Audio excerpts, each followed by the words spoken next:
Jason never expected to see anyone standing at his door that night.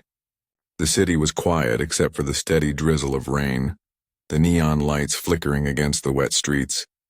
He had just returned from a long, tiring day at work, his mind filled with reports, deadlines, and endless meetings. The apartment building felt empty and cold, just like his life lately. But when he opened his door, he froze. There she was, a small figure soaked from head to toe, standing hesitantly on his doorstep. At first he thought she might be a lost child, but the way her body moved, careful and delicate, was different. Her skin glimmered faintly in the dim light, like tiny stars scattered across her body. Her eyes were enormous and luminous, filled with a mixture of fear and hope that made Jason's chest tighten. She didn't speak at first. She just stood there, shivering violently, clutching herself as if the storm outside could reach her through the door. Jason could see her teeth chattering, her shoulders trembling uncontrollably. He hesitated, unsure of what to do, but something about her vulnerability struck a chord deep inside him. He had spent years isolating himself, focusing only on work, shutting out friends, family, and even simple human connection. But now, confronted with this tiny, trembling alien in front of him, he felt something awakening, a protective instinct he hadn't felt in years. "Are you okay?" he asked finally, his voice breaking the silence. Her head turned slightly toward him, and in a voice so soft he almost didn't hear it over the rain, she whispered, I have nowhere to go, please. Let me stay." Jason swallowed hard. His apartment was small, barely enough space for one person, and yet as he looked at her, soaked and shivering, he felt the impossible pull of empathy. He wanted to turn away, to tell her to leave, to go back into the safety of his lonely life. But he couldn't. Not when he saw the fear in her eyes, the way she seemed to shrink into herself as if the world might swallow her whole. "Come in," he said, stepping aside. "Just come in." She hesitated for a moment, then moved inside like a small, fragile creature stepping into the warmth of a fire. Jason closed the door behind her, and the sound of the rain outside made the apartment feel both intimate and distant from the world. She shook as she stood in the hallway, water dripping onto his floor. He handed her a towel and she wrapped it around herself quickly, hugging it as if it could protect her from everything. I can work," she said quietly, almost too softly to hear. "Anything. I'll do anything. Hire me, human. Let me stay." Jason blinked, unsure what to say. She was clearly desperate. Yet there was something about her that seemed genuine, honest, and even brave in its simplicity. She didn't ask for luxury or comfort or safety, just a chance to survive. "You need a place to stay?" he asked, keeping his tone calm, though his heart was racing. She nodded, eyes glistening. "I don't care what I do. I can't be out there. Not alone." Jason felt a lump in his throat. He looked at her again, at the way the faint light made her skin shimmer, at the fear and hope mixing in her gaze. He didn't know her. He didn't know where she came from, and he had no idea how long she might stay. And yet, in that moment, something inside him shifted. He felt a strange warmth spread through his chest, a feeling he had almost forgotten existed, the urge to protect, to care, to be human in the most profound way possible. "Okay," he said finally, his voice steady. "You can stay. For now, just don't move too much. My apartment's small." She looked up at him, her luminous eyes widening slightly, and for the first time Jason saw relief wash over her face, mixed with a tiny, tentative smile. She nodded quickly, clutching the towel tighter. "Thank you." "Thank you so much," she whispered. And just like that, Jason's quiet, lonely apartment became something different. For the first time in years, he felt a spark of connection, a reason to care, a reminder that humanity wasn't about living alone. It was about opening your heart, even when the world told you to stay closed. The next morning, Jason woke to the smell of something warm cooking. For a moment, he wondered if he was dreaming. He rubbed his eyes and looked around. In his tiny kitchen, the alien woman stood carefully stirring a small pot, her skin still glimmering faintly in the soft sunlight streaming through the window. She looked up, noticed he was awake, and offered a small, shy smile. "Breakfast," she said softly, her voice still a whisper. "I thought you might like it." Jason blinked.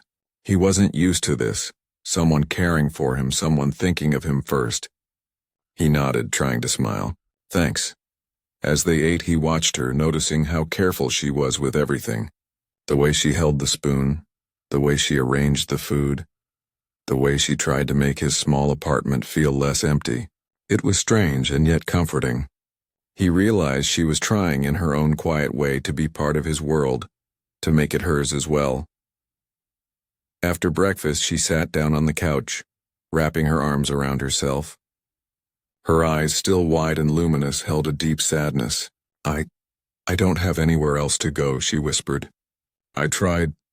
I really tried. But no one will take me. I don't even know if I can survive out there anymore." Jason's heart ached. He wanted to say something comforting, something that could make her pain disappear, but he had no words that could erase the loneliness she carried. He could only sit next to her, letting the silence speak for him. "I can work," she said again, more firmly this time. "Anything? I'll do anything. Hire me, human. Let me stay." Jason's brows furrowed. "Work? You mean a job?" "No," she shook her head. I want to stay." "I'll do whatever you need. Cleaning, cooking, errands, anything. I just don't want to be alone." "I can't be alone." Her desperation wasn't loud or dramatic. It was quiet, steady, and it cut through Jason's chest like a knife. He had always thought of himself as practical, rational, and careful. But here was someone trusting him, depending on him completely, and he didn't even know her name. And yet, despite that, he felt an undeniable pull. He wanted to help her, to give her the security she craved, but the practical part of his mind argued against it. Rent was high, the apartment was small, and there were laws he barely understood about taking in someone from outside. And yet the part of him that was human, the part that remembered connection, empathy, and hope, refused to let him send her back into the cold. I don't know what to say," he admitted, his voice soft. "I don't even know your name." She hesitated, then whispered, "Call me Lyra, please." "Jason, I'll do anything. I can't go back out there. Not now." Jason looked at her. Lyra. The name was strange, alien, yet it sounded like hope. He saw the fear and trust in her eyes. He realized that she wasn't just asking for shelter, she was asking for something deeper. A chance to belong, to be safe, to feel human connection in a world that had rejected her. For a long time, he didn't speak. He just looked at her, at the small alien figure who had entered his lonely apartment and already begun to change it. Then slowly he nodded. "Okay, Lyra, you can stay. For now." Her eyes widened and a small, trembling smile appeared on her face. Relief, gratitude, and something like joy shone in her luminous eyes. "Thank you. Thank you so much," she whispered, almost in disbelief. Jason felt an unexpected warmth in his chest, a strange happiness he hadn't felt in years. For the first time, he realized that humanity wasn't about rules or isolation. It was about compassion, about protecting those who needed it, about opening your heart even when it scared you. And as he watched Lyra carefully fold the towel around herself and settle onto the couch, he knew too, that his quiet, lonely life had already begun to change. Something fragile, something precious had entered his world, and he wasn't sure he would ever be the same again. The days passed slowly, and Jason began to see just how difficult life could be for Lyra. Finding her a proper place to stay, even temporarily, was nearly impossible. Her alien identification didn't match Earth systems, and many offices hung up as soon as they heard her accent. She tried to speak carefully, explaining that she could work, that she was capable and willing. But the people she approached often looked at her with suspicion, fear, or simple disbelief. Jason did his best to help. He made calls, filled out forms, and even tried to explain her situation to strangers. But the responses were always the same. "Sorry, we can't help you." You need proper documentation. This is against the law. Each rejection weighed heavily on him, but he could see that the weight on Lyra's shoulders was far heavier. At night, she moved quietly around his apartment, trying to make herself useful. She washed the dishes, folded his laundry, and even organized the few books he had. Each time she looked at him, she whispered almost nervously, "I'll do anything. I just want to stay." Jason couldn't help but notice how small and fragile she seemed, yet how persistent and determined she was. Every day she reminded him of the strength that could come from vulnerability, the courage it took to survive when the world seemed determined to push you away. One evening, he found her sitting on the floor, staring at the city lights outside his window. She looked exhausted, defeated even, and Jason felt a surge of helplessness he hadn't experienced in years. "I don't know how to help you," he admitted quietly, sitting down beside her. "I can't fix this. I can't make people accept you." Lyra shook her head slowly. "It's not your fault," she whispered. "I don't blame you, Jason. You've already done more for me than anyone else ever has. I just don't want to be alone. Please let me stay. Please don't let me go back out there." Jason's heart ached. He thought about how many people would have turned her away without a second thought. How many would have looked at her alien skin, her strange eyes, and simply refused to see her as a being with feelings, hopes, and fears. He realized that the world could be cruel, heartless, and indifferent, but he also saw that humanity, real humanity, was measured not in laws or systems, but in the moments when one person decided to care for another, even when it was inconvenient or risky. "I'll do everything I can," he said finally, his voice trembling slightly. "We'll figure this out. You won't be out there alone. Not while I'm here." For the first time, Lyra smiled without fear. It was small, almost fragile, but Jason could see it brighten her entire face. It was the kind of smile that gave hope, that reminded him why he had agreed to let her stay in the first place. She wasn't just surviving. She was beginning to believe she could live. Still, the struggle wasn't over. Each day brought new challenges: bills, threats from landlords, curious neighbors, and the constant fear that someone would discover Lyra and force her back into the streets. Jason often lay awake at night, listening to the soft sound of her breathing in his apartment, wondering if he could truly protect her. Could he really keep her safe from a world that was so unprepared to understand someone like her? Yet, despite the fear, despite the uncertainty, Jason felt a strange sense of purpose he hadn't known for years. Lyra depended on him, yes, but he depended on her too. She reminded him of what it meant to care, to hope, and to act courageously even when the outcome was unknown. And in that fragile human-alien connection, Jason realized something extraordinary. Sometimes, saving someone else could also save yourself. And for both of them, that would be the beginning of everything. Days turned into weeks, and slowly, the small apartment that Jason had once considered lonely and lifeless began to feel alive. Lyra moved through the space with quiet grace, her presence softening the edges of his routine. She learned to make simple meals he liked, even attempting pancakes on Sunday mornings, laughing softly when they turned out uneven. She organized his cluttered bookshelf and dusted corners he had long ignored. Every small act was a reminder that she was trying, not just to survive, but to belong. Jason watched her one evening as she sat cross-legged on the floor, sketching patterns in a notebook he hadn't even noticed before. Her skin glimmered under the warm light of his desk lamp, and her enormous eyes, reflective and thoughtful, seemed to carry entire galaxies within them. He felt an unfamiliar tenderness rise in his chest. She wasn't human, no, but she was something extraordinary.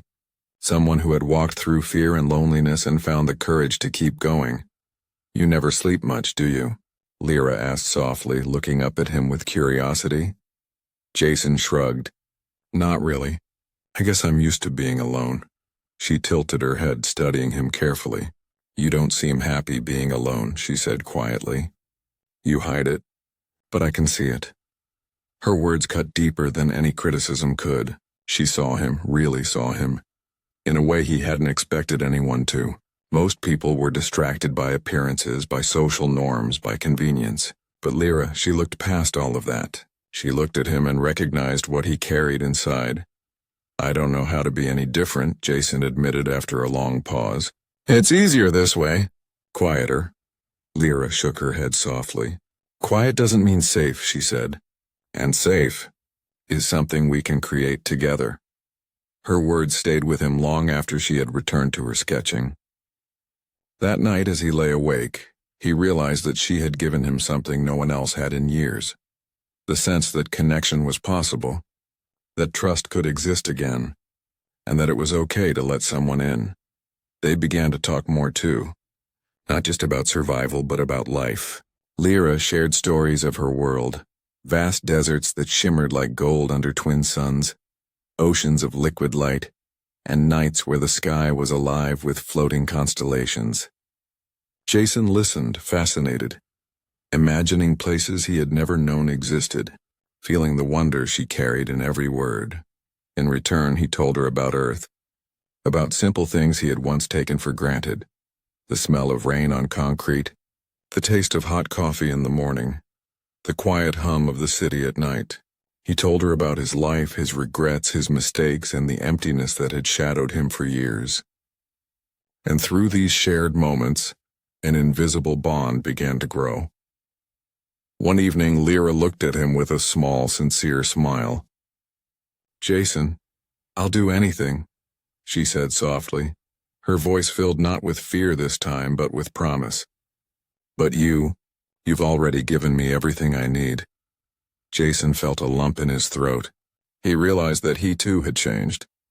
Her presence had softened the edges of his life, made it brighter, fuller, and more meaningful. He wanted to protect her, yes, but he also wanted to learn from her, to let her teach him what courage, hope, and connection truly meant. For the first time in years, Jason felt at peace in his own home. He wasn't alone anymore, and more importantly, he wasn't afraid of letting someone into his heart.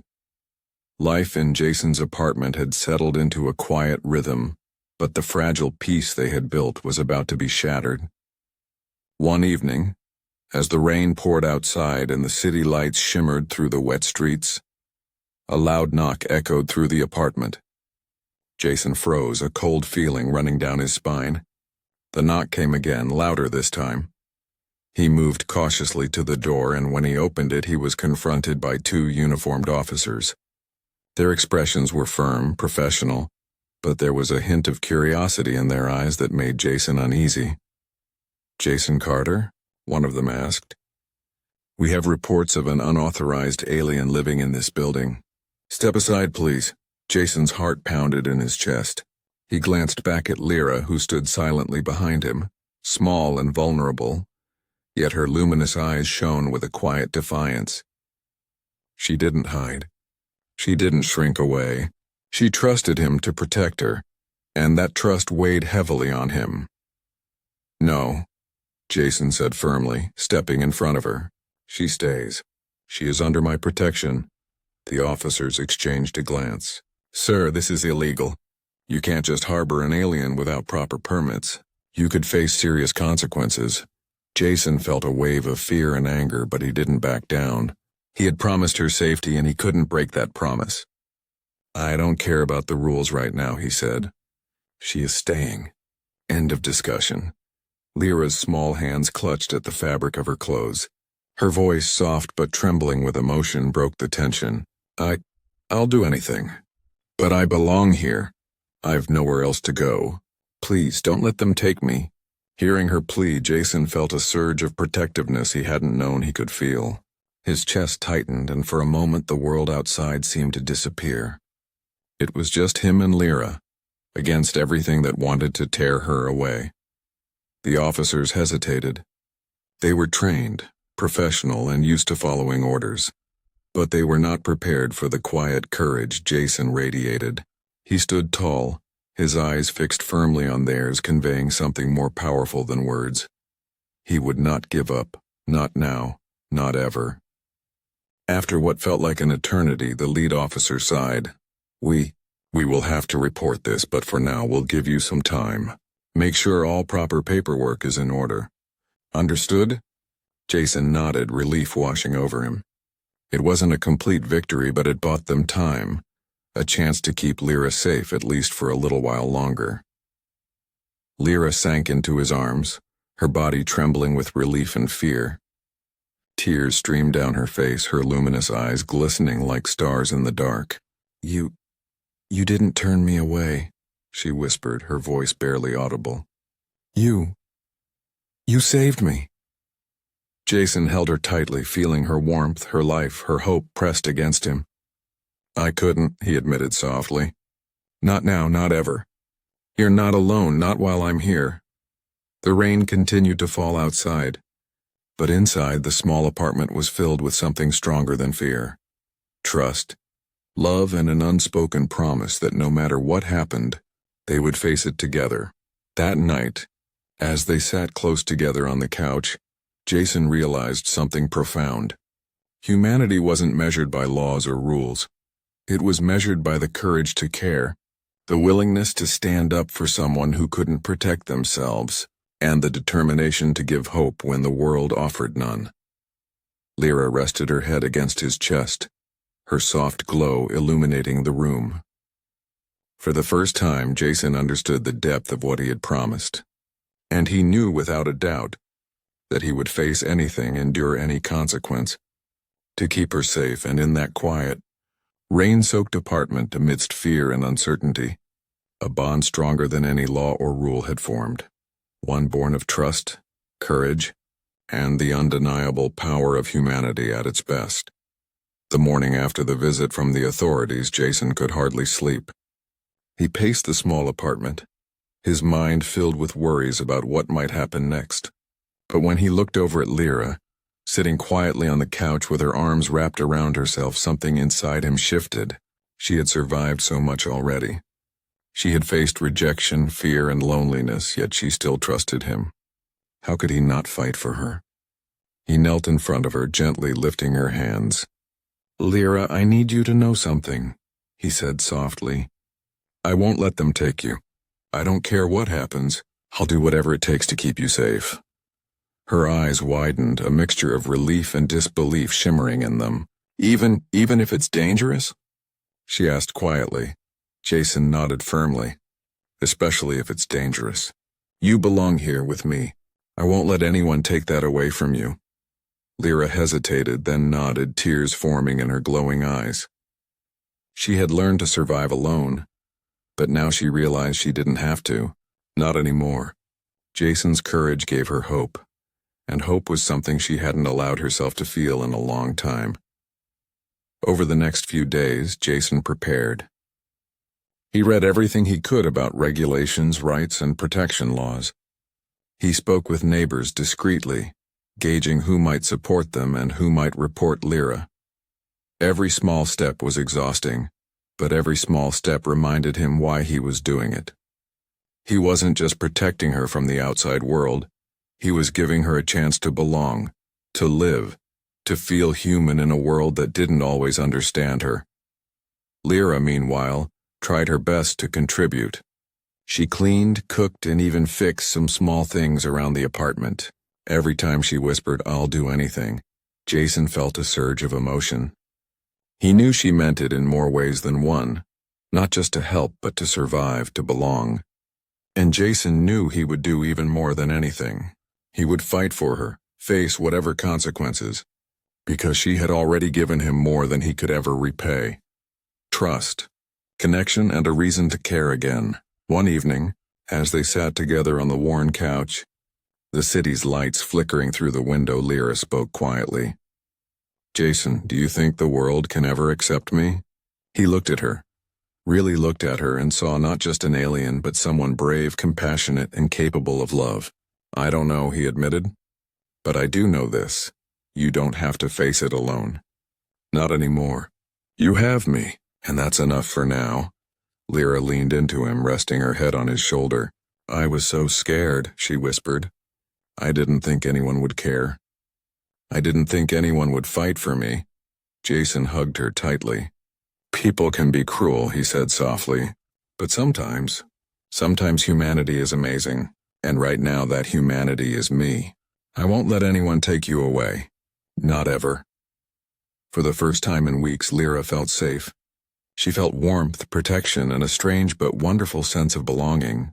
Jason had not just opened his apartment to her, he had opened his heart. And that made all the difference.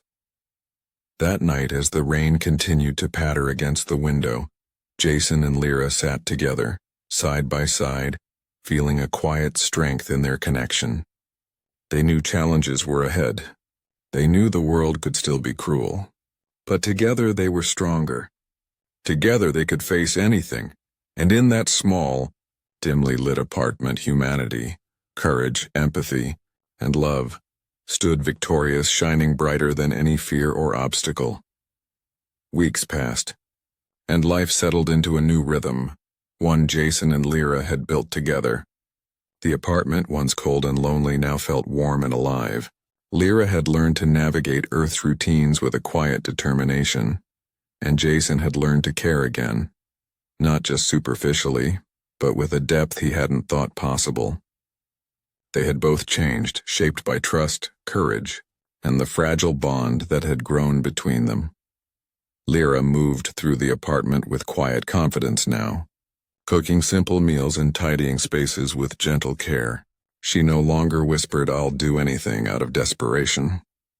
Instead, she said it softly to Jason sometimes, a playful promise, or a reminder of how far they had come. Jason watched her, heart swelling with something he could not quite name. Pride, love, hope, all mingled together. One evening, as the city lights reflected off the rain-slick streets, they sat together by the window. Lyra's luminous eyes stared at the distant skyline, and for a moment she was quiet. Jason waited, sensing that something important was about to come. "I never thought I would feel safe again," she whispered. "I never thought someone would fight for me, just because they cared." Jason wrapped an arm around her shoulders, holding her close. "You don't have to be afraid anymore," he said softly. "You're home, Lyra, not just in this apartment, but here," he added, tapping his chest. "You belong." Tears glimmered in her eyes as she leaned against him. "I was so alone before," she admitted. "But now I feel like I can live. Really live." Jason smiled, feeling a warmth he hadn't known in years. He realized that humanity wasn't just about surviving or following rules. It was about protecting, loving, and giving hope when it seemed impossible. Lyra had reminded him of that, and in doing so she had changed his life forever. Days turned into weeks and their bond deepened. They laughed together, shared stories, and sometimes simply sat in silence, content in each other's presence. Neighbors who once eyed Lyra with curiosity began to respect and admire her. Her intelligence, kindness, and courage shone through, showing everyone that differences were not something to fear, but something to embrace. One quiet night, Jason watched Lyra carefully hang a tiny constellation lamp in the corner of the living room. She looked back at him with a soft smile. "I'll do anything," she whispered again, but this time it wasn't a plea. It was a promise and a celebration of their shared life. Jason shook his head, smiling warmly. "You don't have to do anything anymore. You're already enough." Lyra's eyes glimmered with emotion, and she moved closer, resting her head against his shoulder. In that simple gesture, they shared a profound understanding. The world outside might still be cruel, uncertain, and indifferent, but within these walls, they had built something extraordinary. Love, trust, and courage had turned fear into safety, loneliness into connection, and despair into hope. For Jason, the lessons were clear. Humanity was not measured by laws, by power, or by how much one could endure alone. It was measured by compassion, by the courage to stand up for someone in need, and by the willingness to protect and cherish life no matter where it came from. And for Lyra, the world had finally become a place where she could belong. She was no longer just surviving, she was living fully, safely, and with someone who saw her not as an alien, but as a person worthy of care, trust, and love. As they sat together, Watching the rain fall gently outside, Jason whispered softly, "You're home. Forever." And Lyra, with her luminous eyes filled with gratitude and love, replied with the quiet certainty of someone who had finally found her place in the universe, "I'm home." The city outside continued its endless rhythm, but inside their small apartment, two lives, human and alien, had intertwined to create something stronger, brighter and truly extraordinary. Humanity in its purest form had prevailed.